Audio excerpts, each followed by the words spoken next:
Welcome to the Iron Table, where iron sharpens iron, so should men sharpen men.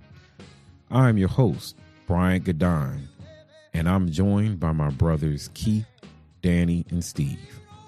We're your waiters, bringing you truth with a side of humor, loaded with accountability and thought. We now bring you to our program already in progress. Just hold on. We're coming. All right. Good evening. It's Iron Table. It's where iron sharpens iron, so should men sharpen men. We have been on a hiatus for about 2 months, taking care of some personal business. But while we were gone, some interesting things. I like to use the word crazy, but here we're trying to increase our vocabulary. So we're going to say some interesting things happened. And we're going to talk about it in a couple of minutes. But before then, I got to check on my brothers, Keith, Danny, and Steve. Just see how y'all have been doing for the past 2 months. Last time we met was it January, right? So we took Black History Month off, and then we decided to march because they used to march in Black History Month. So we took March off too. We sat down. But now we're in April, springtime, all that pollen, all the sundresses, and all that other stuff is about to start. So we don't condone that, but that's what's going on. So before we get into it, fellas, just kind of bring everybody who's watching online, bring them up to speed about what's been going on. Yeah, I'll just start off by just saying how it was interesting going back to homecoming after 25 years of graduating, or with the people that graduated. We're not as young as we used to be, but the alternative is what I want to avoid. So I'm grateful we're here. Yeah, that is true. We not out. I was planning to go on and hang out Saturday night. It ain't happened. I had a plan in my head, but my body was like, "You go ahead, lay down. Go ahead, lay down." Lay down. Right, that's the song I heard as I catch everybody in the morning. But no, it was great. But it was nice to see everybody gray and some people a little skinnier, some a little fluffier. But I'm glad to see as many people in our class that made it, and just everybody still alive and still here, and and seem to be doing okay. Even if everything ain't perfect, we're here. So that was nice. All right, Steve, got anything? You just been nothing much really. Just you said what now? Are you legally allowed to tell us? Is this something that you got to say? Not. Oh, I mean, no, definitely. Just definitely count my blessings. Definitely even financially. Certain things that we're figuring out right now. Definitely, definitely God is good. Definitely God is good. So hopefully I'll be able to share that with you guys in the next couple of months. But other than that, just been counting blessings. At a certain point in time, that's what you got to do to keep it moving too. So just counting blessings, man. Cool. So, I done messed around and agreed to a church ministry. I am the AV lead of the church down the street. I call it AZ lead because I'm doing everything from A to Z. I then opened the church, and then acted as a greeter, and turned the church off. Everyone's asked, "Are you a deacon or you're an elder?" No, I'm just a AV. Oh, well, can you do such and such? So now I tell my wife, I'm at work, church, and home. That's the order: work, church, and home. I hear even that. today, I was there for a while, but it's all good. It's been a while since I was serving in that capacity, so I'm just learning the inner workings of the church, especially when you have a budget and you need some money. So, it was a process. But before we get into it, there was some stuff since it's been a while. I forgot to say some things. So let me say this now before we get blocked. The Iron Table doesn't own the rights of any music used during its segments. We appreciate the talents and the crafts of musicians and only use their music to honor their gifts, unless they give it to us, which they have not yet. And then also you can find us on Google Podcasts, Apple Podcasts, Amazon Music, and YouTube, which you're probably watching this now. So search for the Iron Table. The Iron Table. There's a second Iron Table. But this is the Iron Table. All right. So I'm going to lead into this. Within the past 96 hours, there's been 2 incidences of domestic violence that has gained national attention. First involved a husband and wife, where the husband used to be the deputy governor, Lieutenant. lieutenant governor for the state of Virginia, and he was going through a messy divorce. And had a court order to vacate. They were living in a home together, just separately. Had 2 teenage kids, and he ultimately killed her, and then killed himself. And then In the just house recently, with the children. in the house with the kids, yes, in the house with the kids. So, and one of the kids had to call 911. And then you have another incident where 8 kids, ranging from say 1 to 14 is what I believe I read. They were killed by their father, and he had also shot the 2 women. It's between 2 different homes, and I think another adolescent. So there's believes at least 7 confirmed deaths, and might be 8. I saw 7, and or at least I read that 7 of the 8 were his own children, and he has since also died after a police chase and police confrontation. So since those incidents have happened, online has been on fire. I bet. Just talking about just the increase in domestic violence, increase in intimate partner violence, which isn't just sexual, but can be financial, physical, emotional, psychological. And so I wanted us to talk about it. Sometimes we're laughing and joking, and we might somehow slide something humorous in this, even though this topic is not humorous. So if we say something funny, we're not trying to minimize the impact. But this is there's been more cases lately than there has been in previous decades of relationships gone bad and one partner killing another. Of course, it's typically more men doing it. And now, and it used to be where it was just the adults, but now we're seeing it's leaking into the kids too. So we need to talk about this. So I only got 2 questions today. And I'll start off with this. What are some of the reasons domestic violence cases have climbed over the past decade?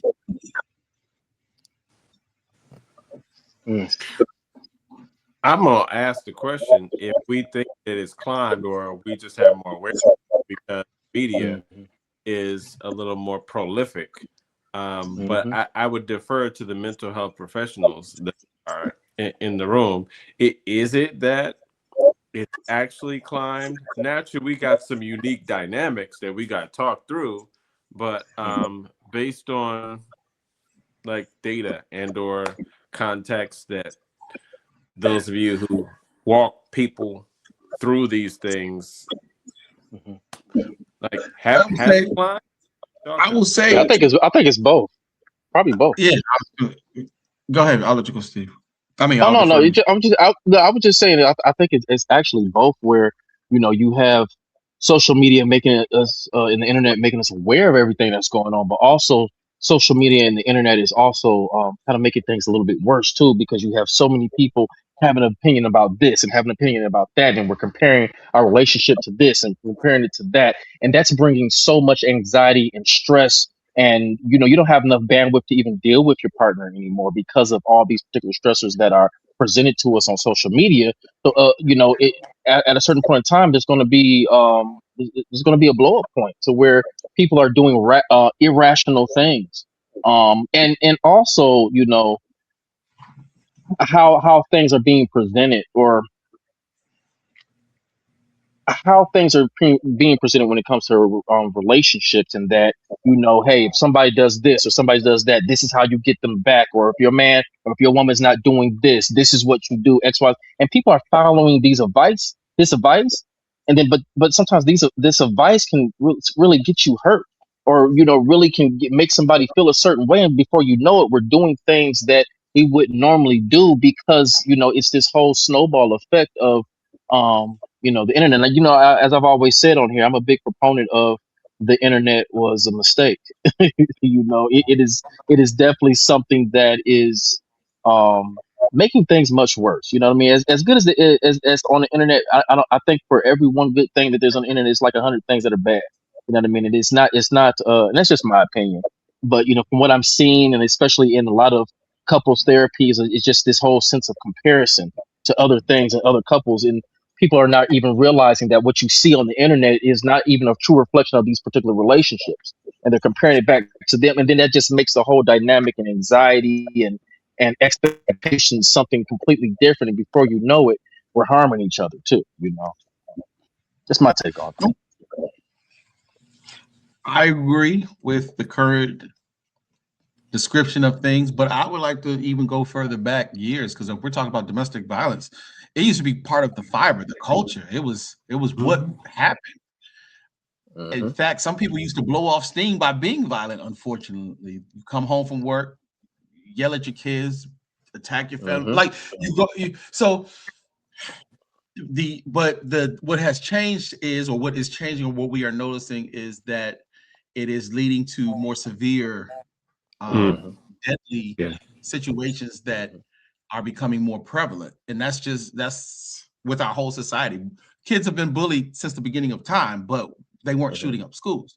Same thing with, and I'm not making light of domestic violence, but if your wife didn't have dinner ready, or you didn't like what she said to you, didn't like how the kids were speaking to you, it was cultural custom to start popping people, or take the belt off and beat everybody. Like that type of behavior happened. A lot of I'm people just making experience that face in order to support.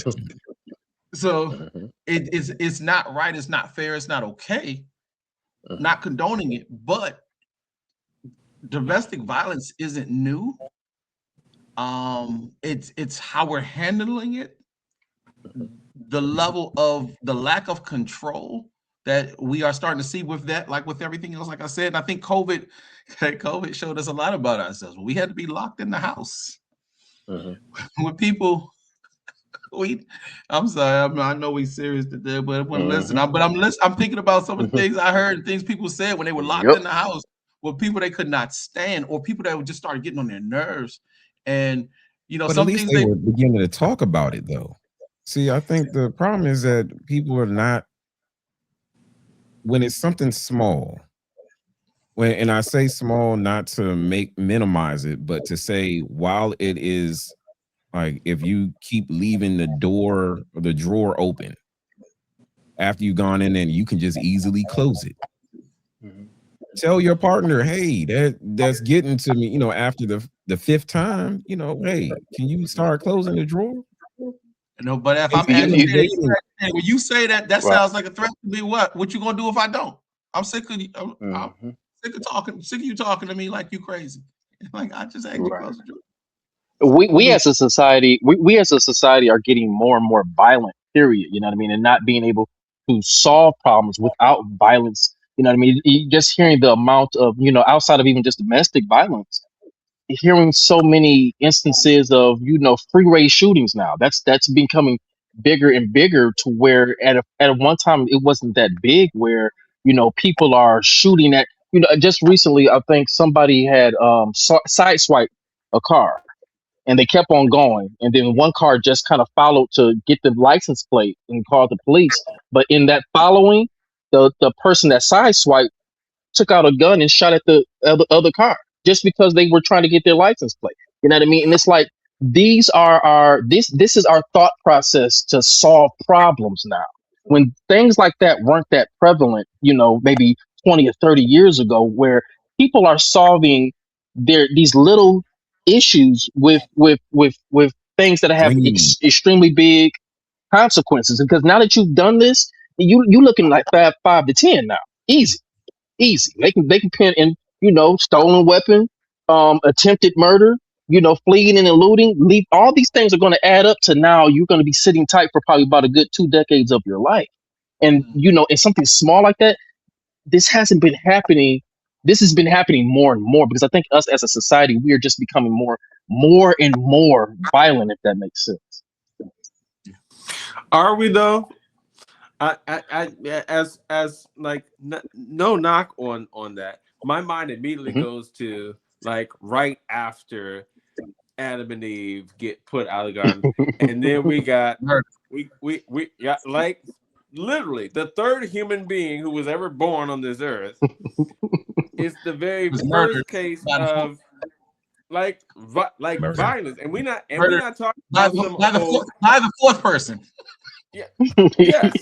Yeah. Well, that we know of, and we're not talking about that we know of. Right. He just a fight. Yeah, he killed. He sat on my side, like he just like straight murder dude, and I think that to some extent, I think what we witness is a life outside of the realm that God originally created and designed. We get sucked into this vortex, and what I'd be open to a mental health discussion that's rooted in like this Genesis 4 narrative where Cain is there, and we have God asking him questions. Why is it that God is asking him questions? Like God is stupid now? Like he doesn't know everything anymore? Trying to help in the process, right?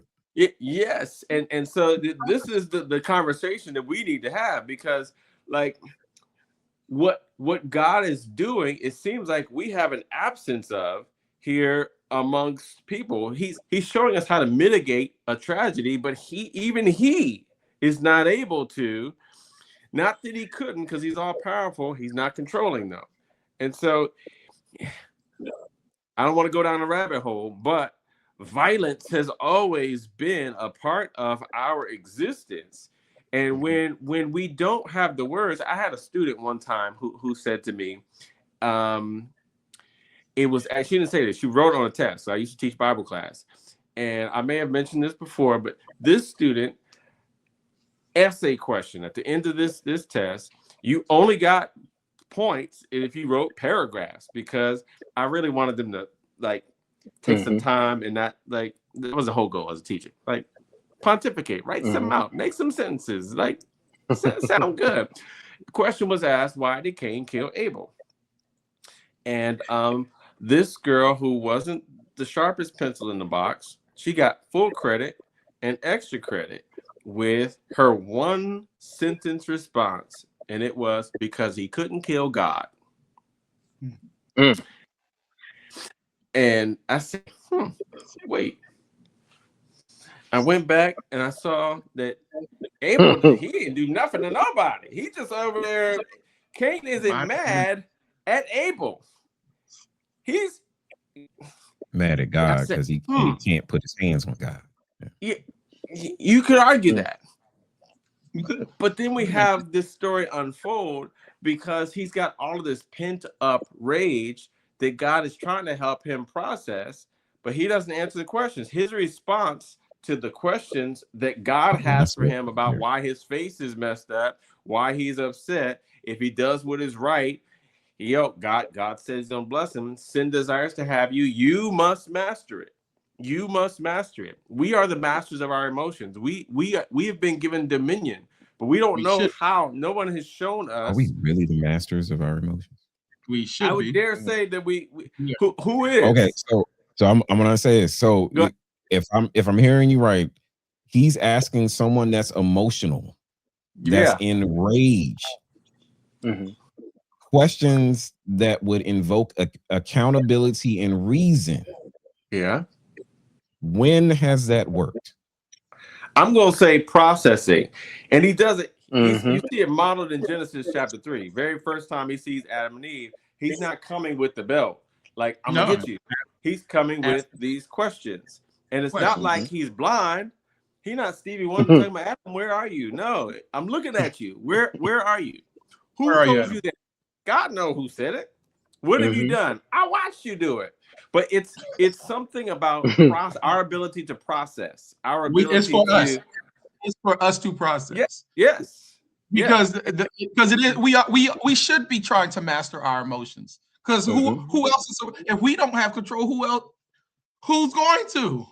That is our Proverbs. job. We should be looking to master our emotions, because again, when somebody gives me the bird on the road when I'm driving and I know I got road rage issues, he's not going to help me calm down. My kids and my wife may not be able to help me calm down. This may have to be an internal fight for me to say, you know what? I said I wasn't going to do this week. Let me get control of myself. Let me breathe, cry, sigh, whatever I got to do, so I don't go jump into the deep end and harm somebody.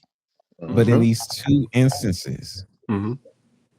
people are unaliving themselves Yes. before even addressing that. And so you've got online. I mean, even in my mind, it said, if you were going to do this, why not start with you first?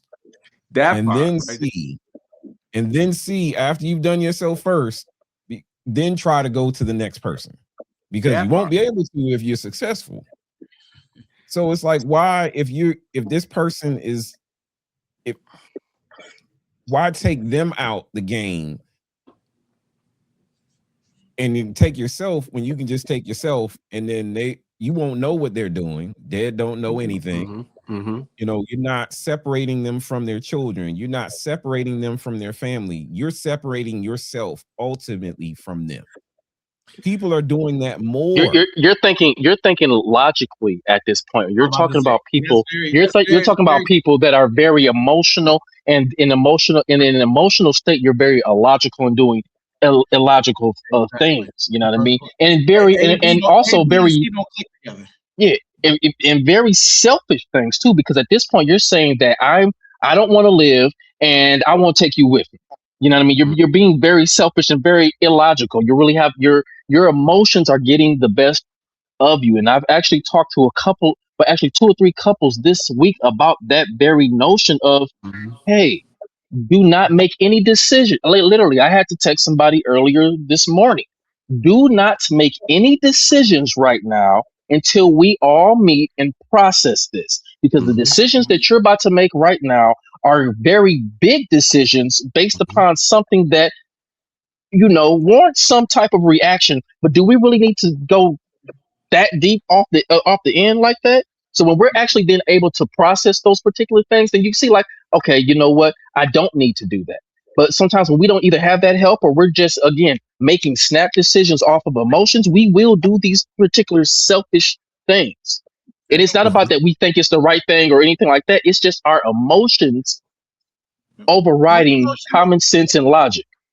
Most of us don't care about what's right when we're emotional. We'll know Right. we're Yeah. dead wrong. We don't care. We don't care. Yeah. You Okay. ever see the flagrant We're foul? choosing. We're choosing. Yeah. Yeah. In the game, you're gonna get kicked out after that flagrant foul.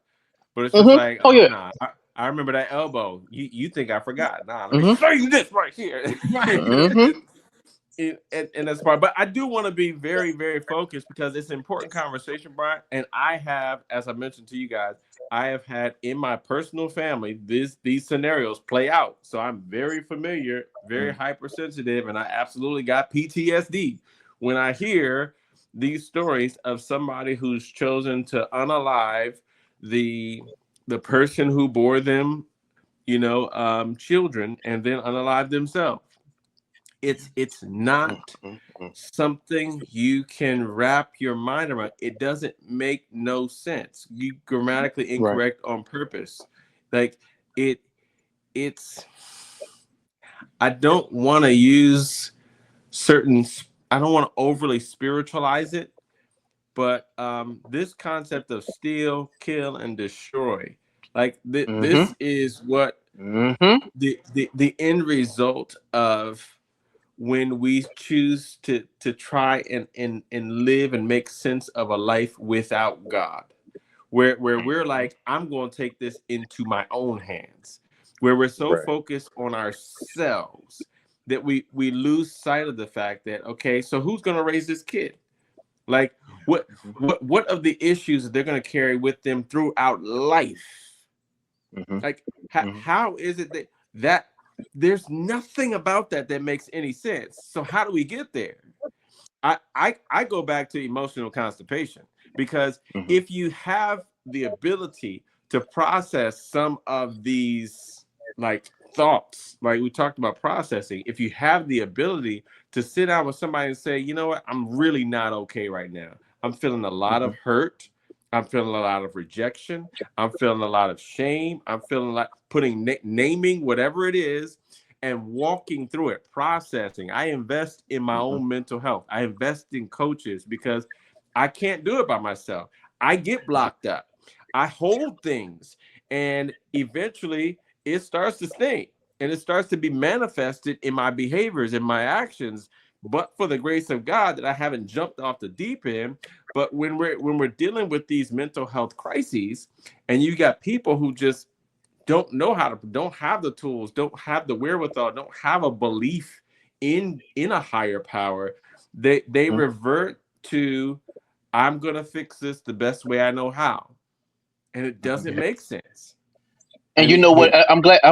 I'm glad that you said that, because that is one of the tools I actually gave, and that's why I love being able to have my own private practices, because to be able to say things like that, such as, hey, you know what? There's no theory in the textbook, or there's no therapist at all that's going to be able to make this or correct this particular scenario right now. What you need to do at this point is have a conversation with God, who not fix the problem, but to have God give you the strength to calm yourself down and not to make a decision that is going to affect you for the rest of your life or somebody else's life. And I think that the ability of us to be able to be God fearing is having an understanding that you don't just ask God to help you to, pay your bills or, cure sickness or whatever, anything like that. But when you're in the midst of a crisis, it's okay to ask God, hey, God, show me what I need to do. Let open my heart, or, calm my spirit.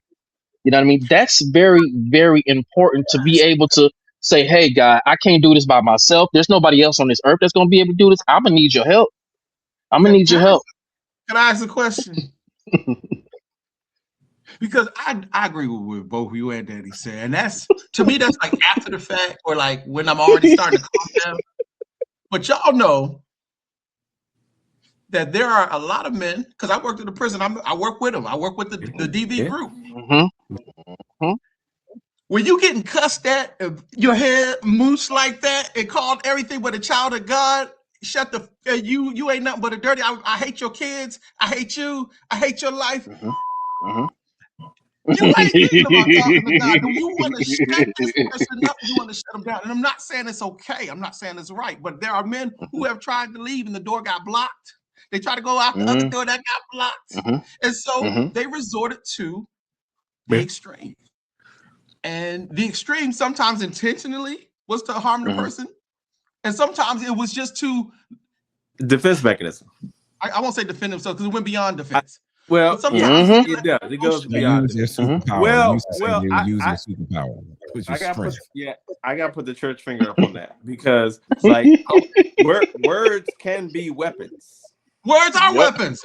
and You Yeah. and they men start. don't know how to use those weapons. No. That's not No, we So our we don't. use cup. we use the physical ones. We So use the I'm ones we not know how saying to use.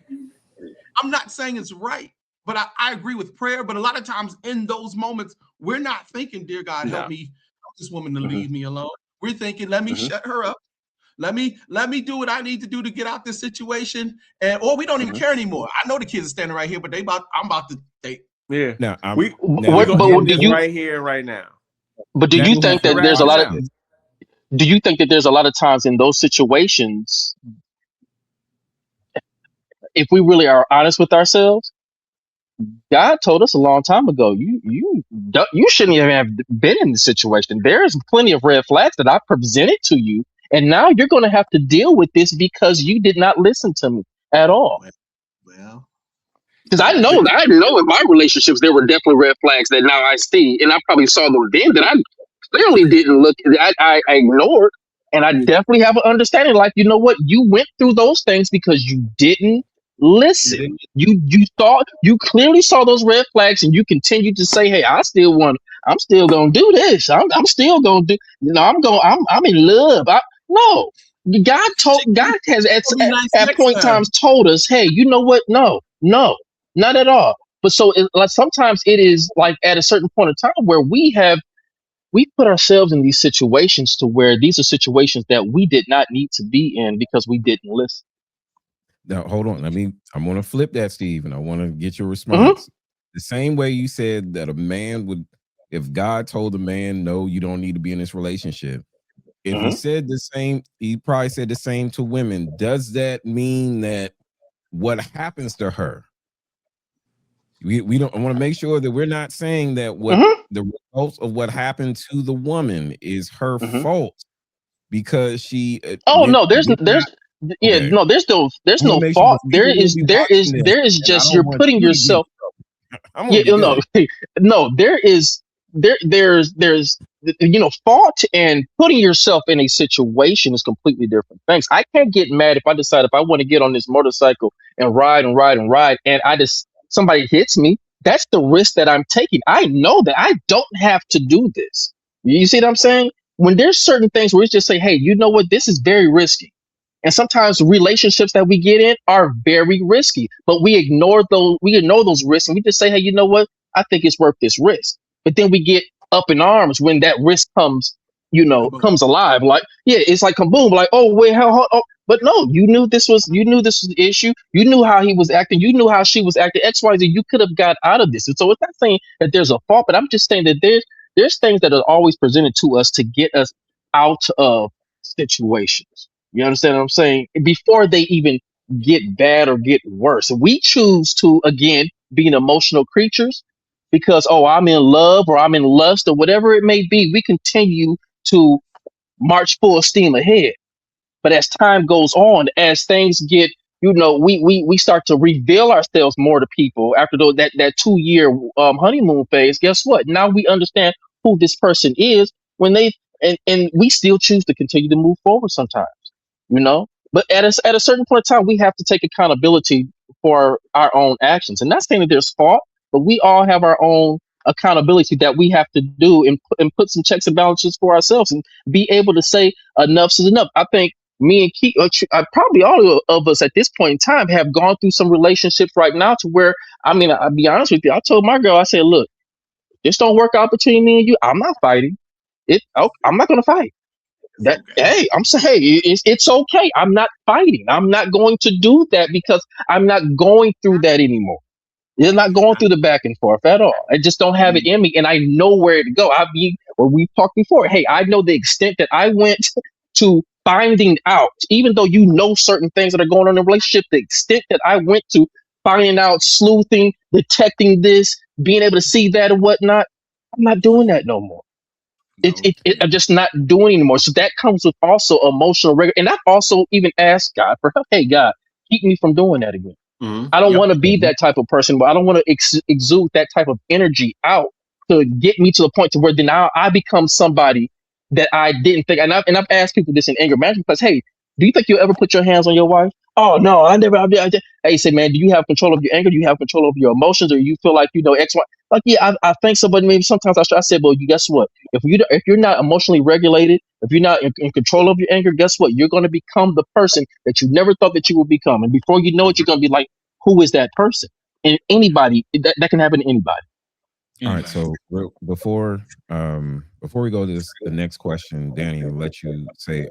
I do have a follow up question for Danny, but Steve, before this leaves my mind, when you say I'm not going to fight, I'm understanding that to be that you're not going to go overboard. You will, Hmm. if there's opportunities for clarity, correction, Hmm. correcting of the Hmm. course, you're willing to do that. Hmm.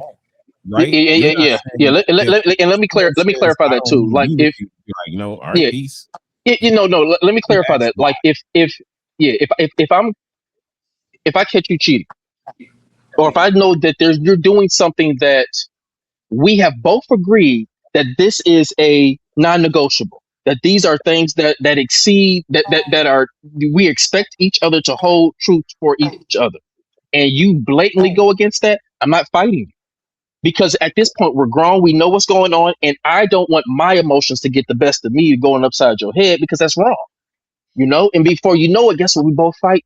And before you know it, something happens and we both end up on the news. Or before you know it, I feel like, well, you know what? I don't went this far. I'm killing everybody. You see what I'm saying? You see how quickly that can escalate. Where it's like, oh, you know what? I'm going upside your head, and I'm seeing you. Then you know what? Before you know it, you seeing red, literally.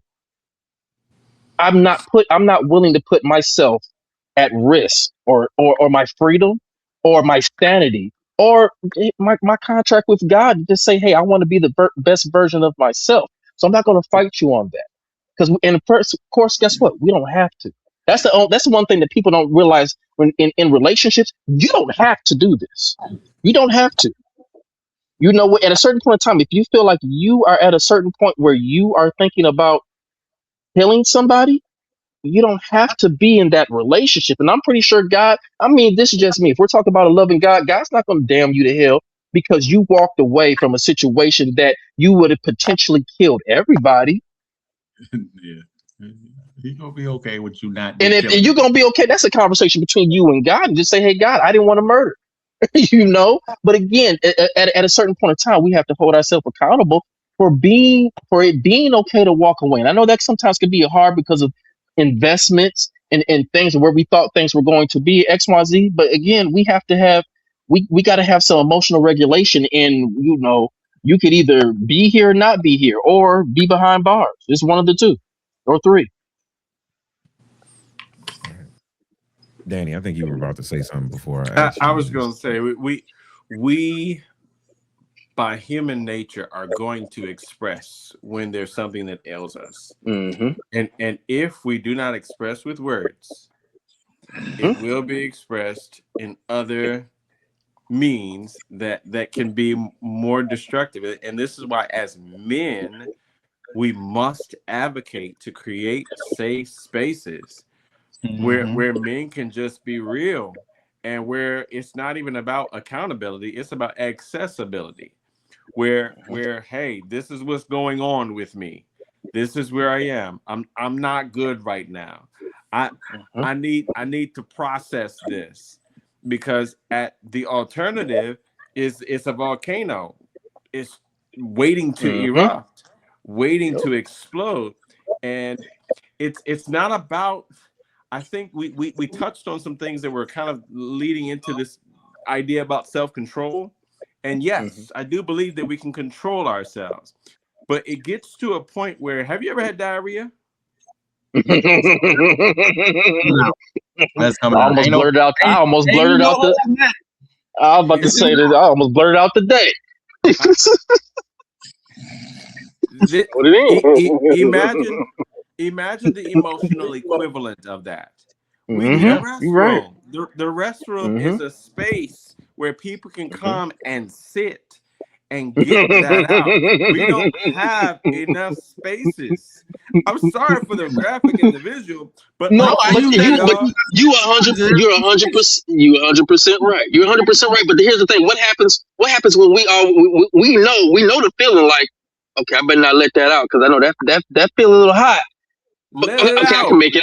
I can make it. No, but we're just like, okay, I can make it. Okay, I can go down the store. I can go down the street. No, I can make it. I can make it. bruh. What happens when we don't go to the bathroom and we feel like I we can asked make this it without going question. to the bathroom? And it I ends badly. There I you got go. this event that I'm doing called Unlock. We're doing the third installment this next Sunday. And I invite men to come and participate in that. But I asked the question, and Keith was there. I said, "Have you ever had skid marks on your drawers?" Let me put it this way: I've never met a man Mm-hmm. or women are more hesitant to admit it, but Worse. it was a safe space that we had a safe space. And each of the men that was in the room was like, yeah, bro, I Yeah. ain't want to say nothing, but I have. You Yeah. can't hold certain things aren't meant Yeah. to be held in. Like They're not. you Exactly. cannot, you would be a fool before you take a 12-hour road trip Exactly. If you to, gonna hold, Exactly. to if you gonna Florida. hold, Exactly. I'm gonna hold this diarrhea in. And guess No, what? but And as that's what much as we you do with our clench, emotions. guess what? It's still gonna seep out. It's gonna still seep Yes. through. It's, and once it Yes. gets started, avalanche. You can't Oh, floodgates, absolutely. literally. But education, here's where information and education is important. Us being able to create spaces. And if this was your intention in yeah. asking these questions, I second it, I Mhm. third it, I fourth it, because we've got to get to the point where we're having conversations to say, hey guys, Mhm. like there are seasons of life when you're not going to be able to handle the emotional state that you're in. When you're feeling Mhm. this, when you're going down this rabbit hole, when you have this cloud surrounding you, when you can't see the light at Mhm. the end of the tunnel, that is not the time to grab as many fig leaves as you can and go and hide in a corner in isolation, not talk about what's going on, because then Mhm. we end up with the explosion and the Right. Mhm. damage that Right. everyone now has to deal with. And I mean, I know what it's like to just try as a family member to wrap your mind around how, why, like, why wouldn't you come and talk to any person that's Mhm. here? Why would you feel like you have to hold on to this and make this permanent decision because of this temporary feeling that you have? Mhm. I'm glad you said that because I Mhm. wanted to. I only want to spend maybe 2-3 minutes, and this is your what you've experienced. But as a family member of having experienced that in your own family, without going into great detail, if you could just share just like some of the thoughts that you had, um, and you did say that it was like this past story with the Fairfax family that it was kind of re-triggering. So if you can just share real quick, because I think that's also missed. What does the family that's left behind? How are they processing it? Mhm. If there's ever something that can happen that leaves you with absolutely zero answers and Mm. zero resolve, zero ability to comprehend, it's this. There, Mhm. there's no there's no Christianese that can put a Mhm. band-aid on this wound. E- Um Even when but someone leaves information or a note behind or explanation, it still there doesn't answer. It Mhm, still doesn't heal. It still doesn't mhm. resolve. It just leaves more questions sometimes. There was a video. We got left the video. I don't know if I told you. We watched it. I No, remember. yeah, yeah. And I Because I there see the are young man occasionally, and I mean he's very smart, very. I mean he's talented in some IT areas. I didn't see him yes, do some stuff, and I'm like, genius. wow, genius. But I Yeah. mean, like, was seeing him like as he's growing and maturing. Does that like even is that a triggering moment too?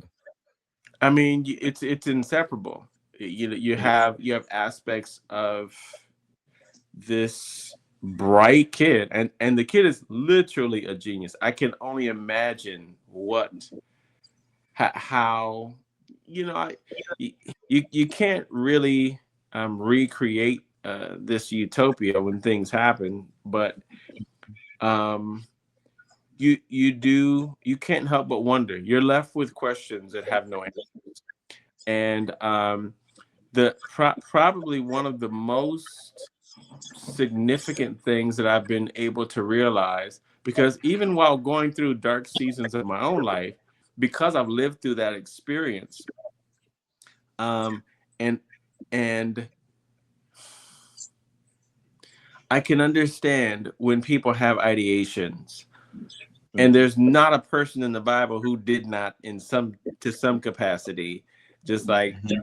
have a Jonah moment where it's just like I might as Mhm. well just not be here no more. I may It just kill. it take gets me a little out. twisted when you like, let me take somebody else out first before I go. Mhm. Therein lies what I believe to be a spiritual issue. Mhm. Mhm. My thought, my worldview. But there's so many questions that are left unanswered. You individually just wish you could have, man, if I could only have just had a conversation, if I only, man, I would have been the one. I would have, you can't have something like that happen and not wonder if there's something else that you could have done.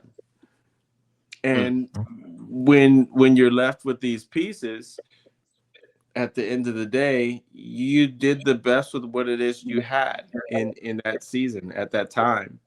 But yeah, I just want to normalize, if we can, the fact that we have some pretty crappy thoughts, some pretty crappy All the time. situations, and as men, we need to have space. We need to have the equivalent of an emotional porta potty, where we can just hold space for other. If we don't have to solve it, sometimes it's just No, listening. sometimes, yeah, The it's not even ministry of about prayer. solving it. Just purging. It's getting it out. Yeah, yeah. Mhm. Because No matter what. after, yeah, you know there have been times I don't like porta potties. I'm gonna be real Mm. honest. Who But does? but Yeah, but well, when you don't have any other options, oh, that porta potty is like a woo. That Go to the woods. listen Go to the here. Go to the woods. We, All we, right, so Go I ahead. want to get this question in because Right. we running on bedtime. All right, so what are some of the warning signs that we can offer to women to let them know their significant other is struggling to help reduce these crimes of passion? Mm. There's got to be some warning signs. We've talked about flags, amber flags. You know, some people used to say, well, if they have an activity, if they like to go bowling and they did it 3 times a week, and then all of a sudden they just go to 0 for a month or 2 or 3, and just like, I don't want to do it no more. Is that a sign? Are they yelling more? I mean, what?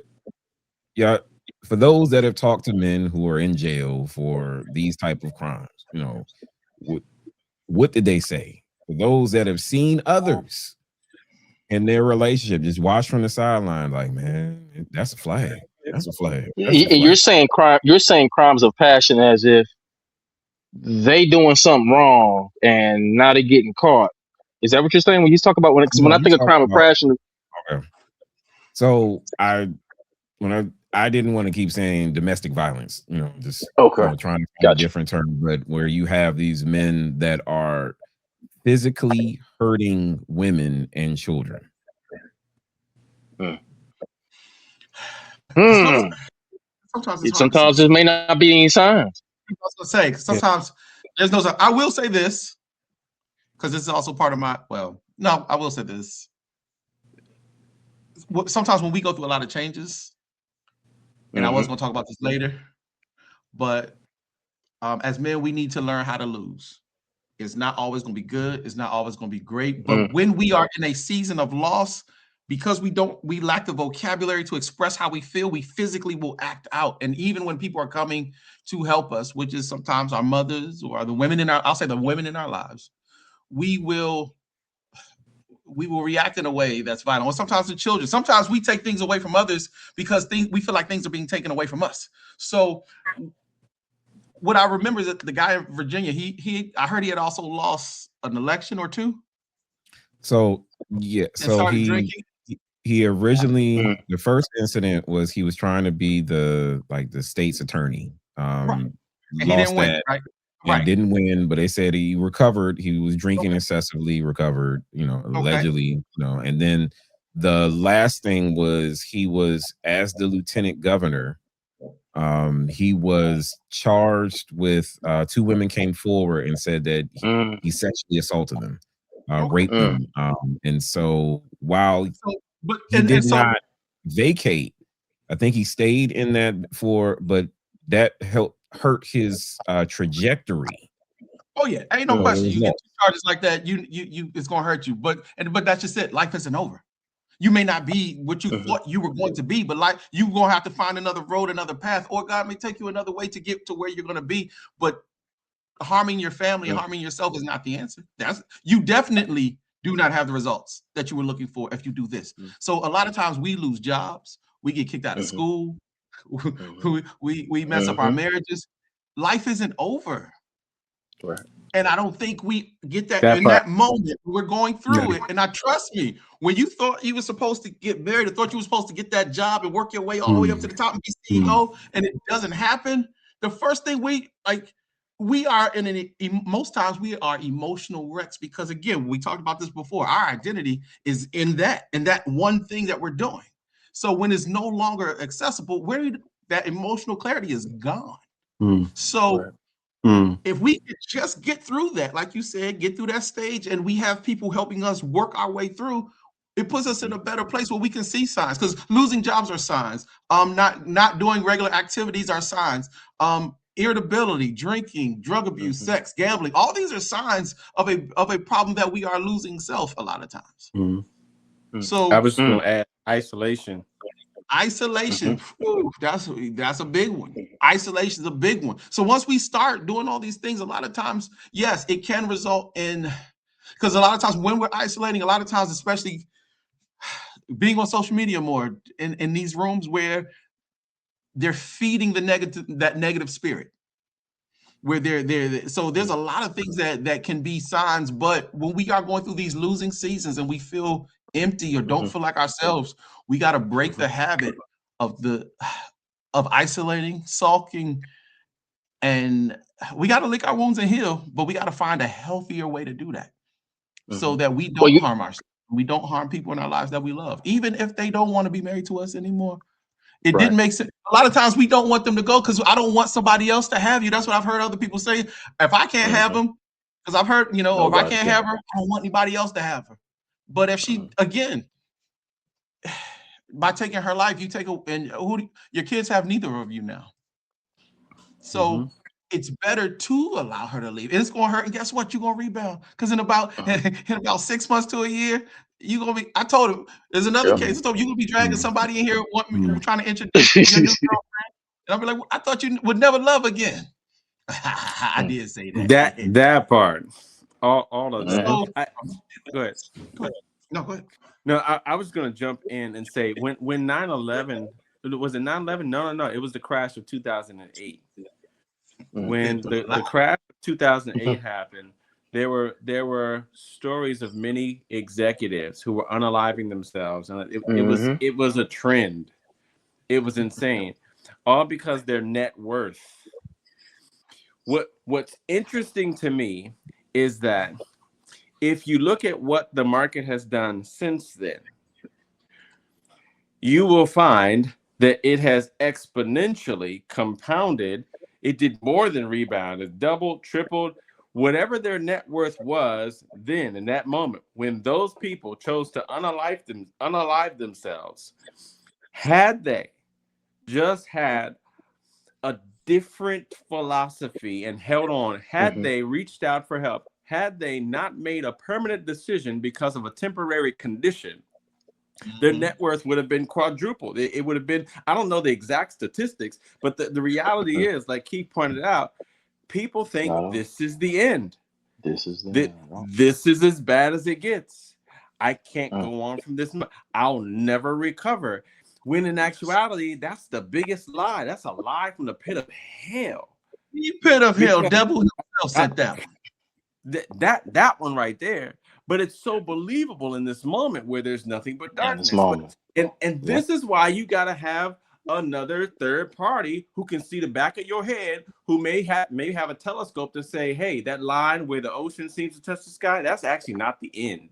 It's just the end of what you can see. There's so much more out there. What I love, that third party that asks you the same questions that God asked. Is this the end? Yeah. Period. So, that's crucial. That is crucial to where it, though, because you can't see it. You can't see it. You can't see it. You can't see it, Steve. I'm gonna hand it off to you. But when you can't see it, it's just like, yo, borrow my hope. I can see it. I can see. Here's why. Just borrow this. Hold on to this. It's funny.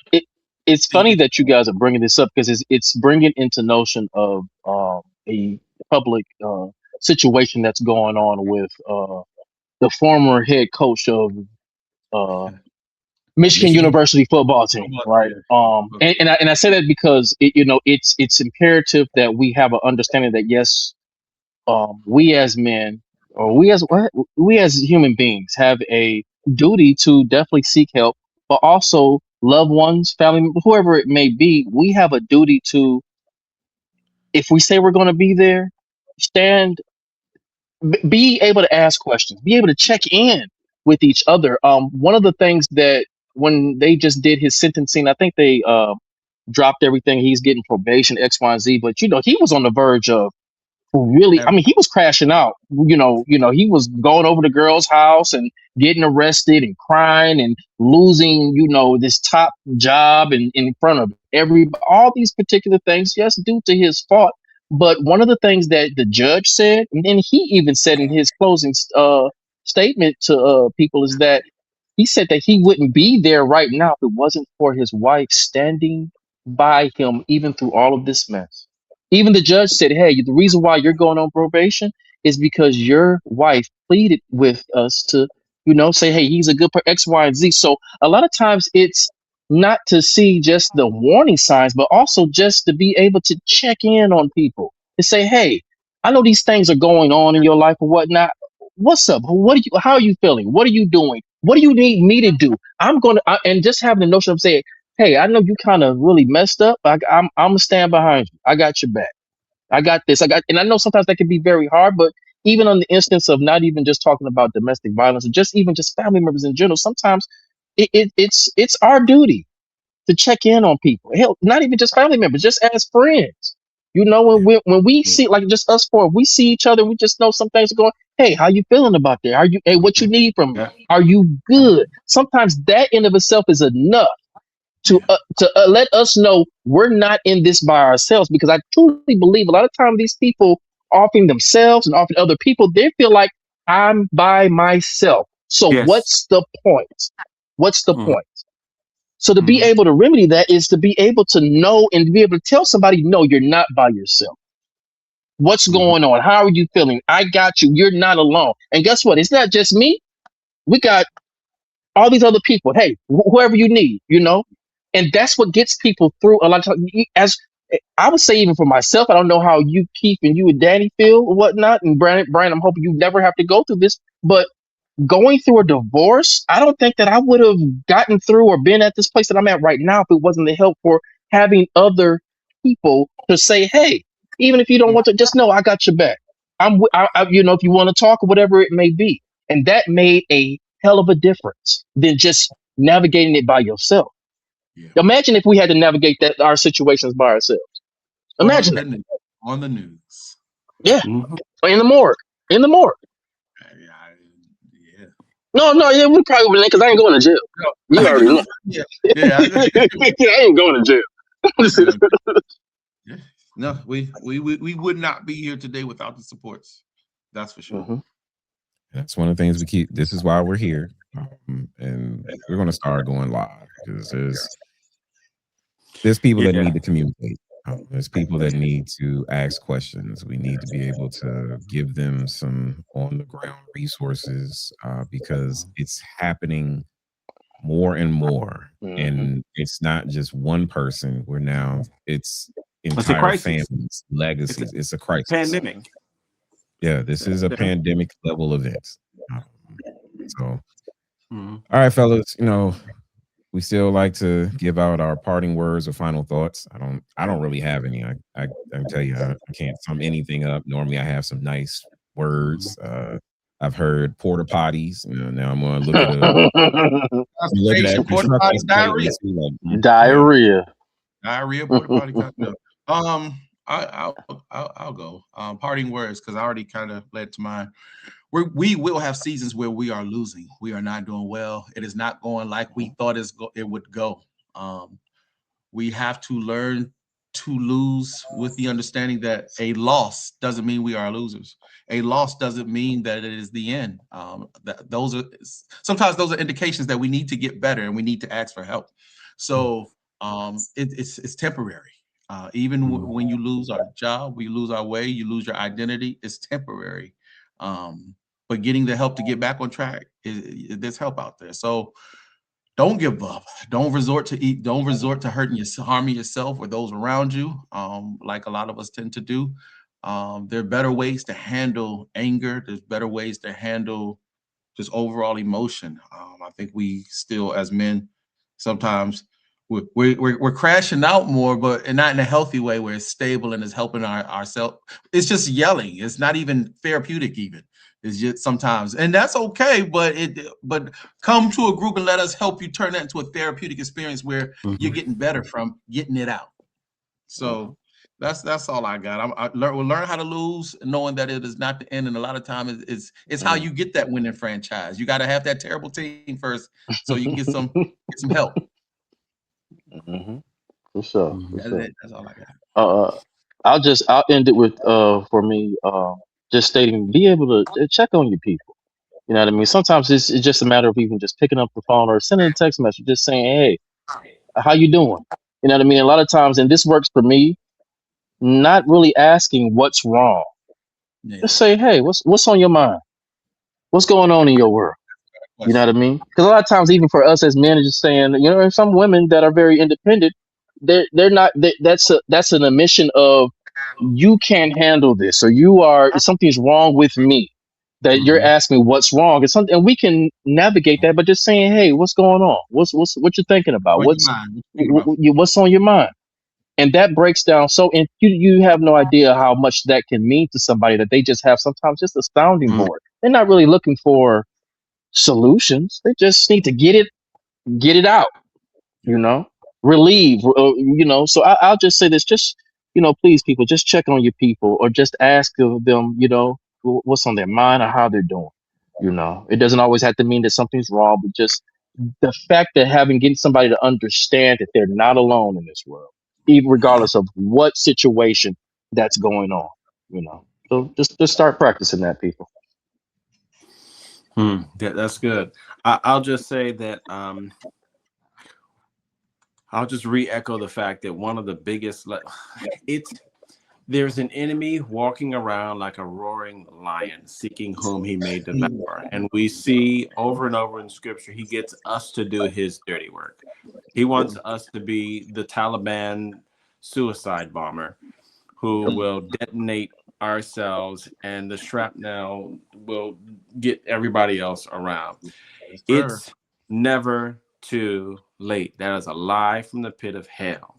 It's never too late.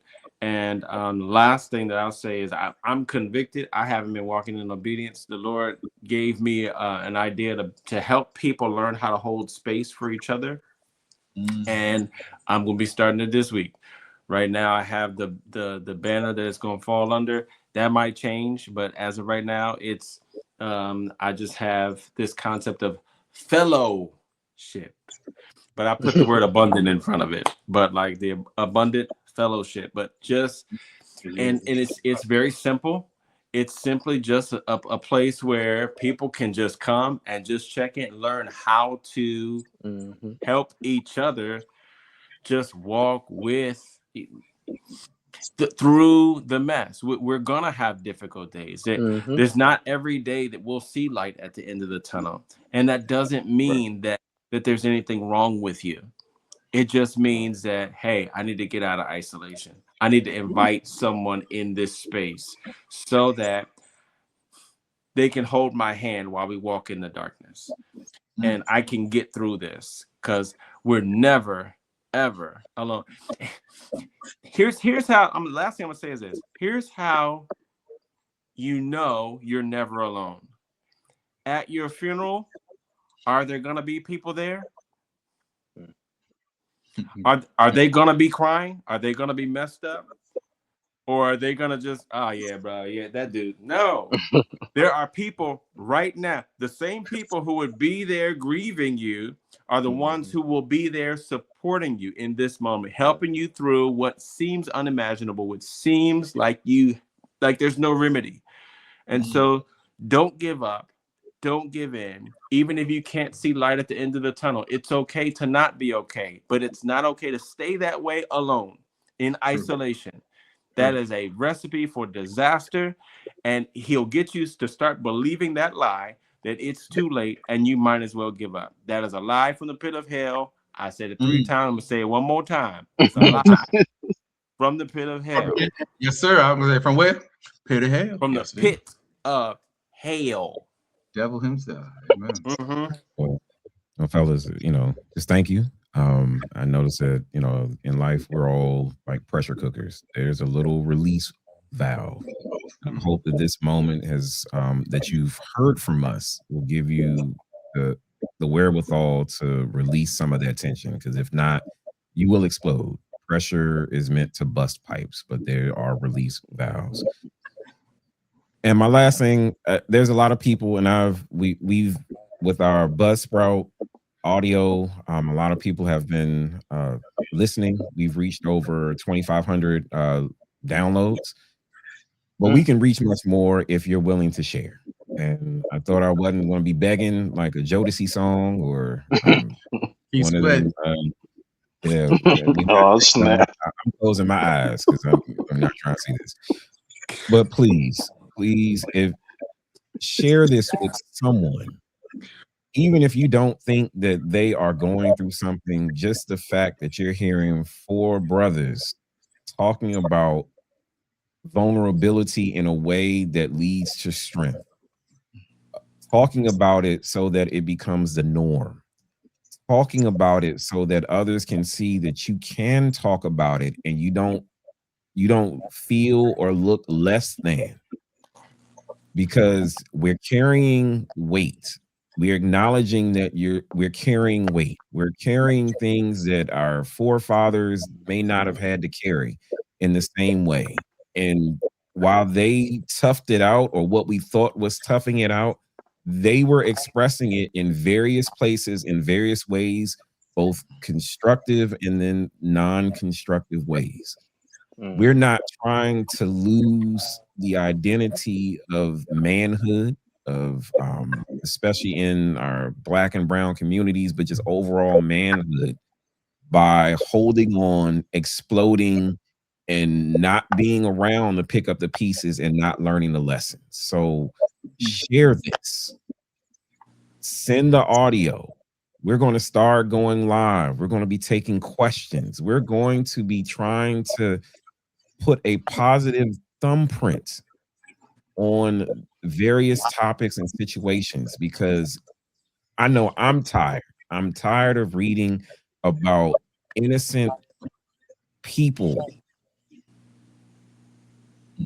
losing their life because someone felt like they were by themselves and they didn't have a platform or something in order to release that tension.